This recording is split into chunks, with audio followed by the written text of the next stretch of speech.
உதட்டை கடித்ததற்கு நடிகைக்கு 1 கோடி சம்பளம் கொடுத்த தயாரிப்பாளர். இப்போதெல்லாம் கதை சொன்ன பிறகு நடிகைகள் சம்மதிக்க நடிக்க வருகிறார்கள். ஆனால் அதே நேரத்தில் நீச்சல் உடையில் நடிக்க வேண்டும், படுக்கையறை காட்சியில் நடிக்க வேண்டும், ஆபாசமாக நடிக்க வேண்டும், உதட்டோடு உதட்டு லிப் கிஸ் கொடுக்க வேண்டும் என்று சொன்னால் அதற்கேற்ற சம்பளத்தை உயர்த்தி கொள்கிறார்கள். மாதுரி தீட்சித் ஒரு காலத்திலே நயன்தாராவாக இந்தியிலே புகழ் பெற்றவர். மணிரத்னம் எழுதி இயக்கிய நாயகன் படத்தில் கமலஹாசன் கதாநாயகன் நடித்திருந்தார் அல்லவா? அந்த படம் தயாவான் என்ற பெயரில் இந்தியில் மறுமுறை தயாரிக்கப்பட்டது. கமலஹாசன் வேடத்தில் வினோத் கண்ணாவும் சரண்யா வேடத்தில் மாதுரி தீட்சித்தும் நடித்தவர்கள். இந்த படத்தை நடிகர் ஃபெரோஸ்கான் தயாரித்தார்.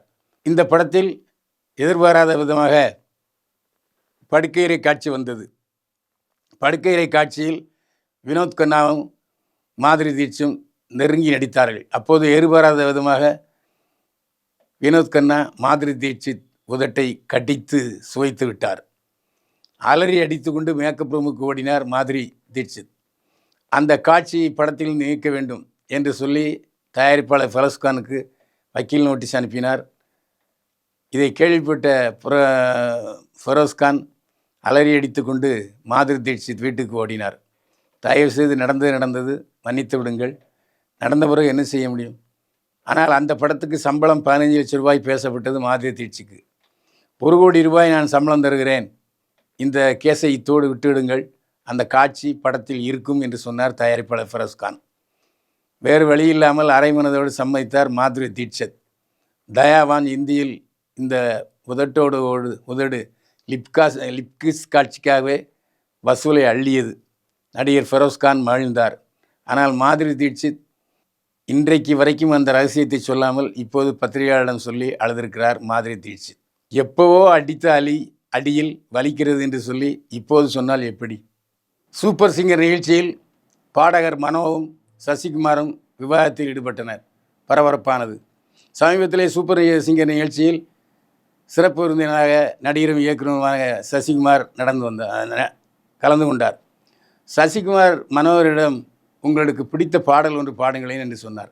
அவர் தூளியிலே ஆட வந்த வானத்து மின் விளக்கை பாட்டை பாடினார்.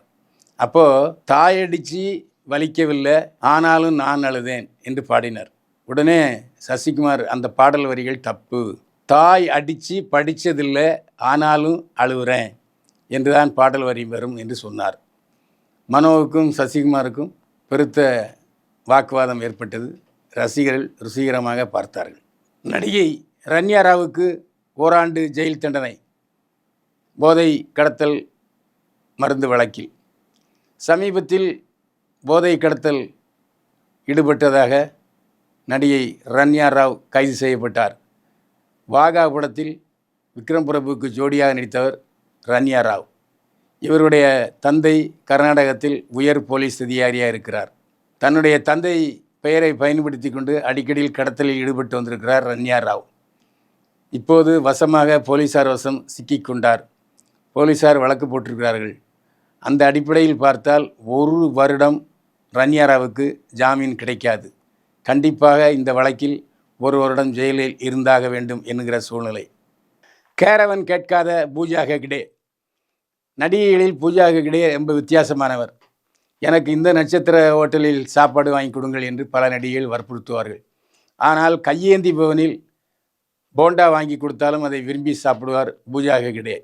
வசதியான கேரவன் எனக்கு வேண்டும் என்றெல்லாம் கேட்க மாட்டார். சாதாரண கேரவனை பயன்படுத்தி கொள்வார். கேரவன் இல்லாத இடத்துல அட்ஜஸ்ட் செய்து கொள்வார் பூஜா ஹெக்டே.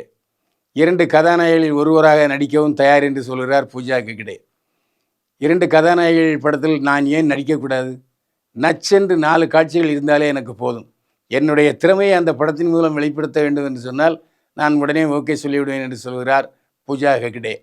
இப்போதுள்ள நடிகைகள் பூஜா ஹெக்டேயை பின்பற்றினால் தயாரிப்பாளருக்கு நல்லது.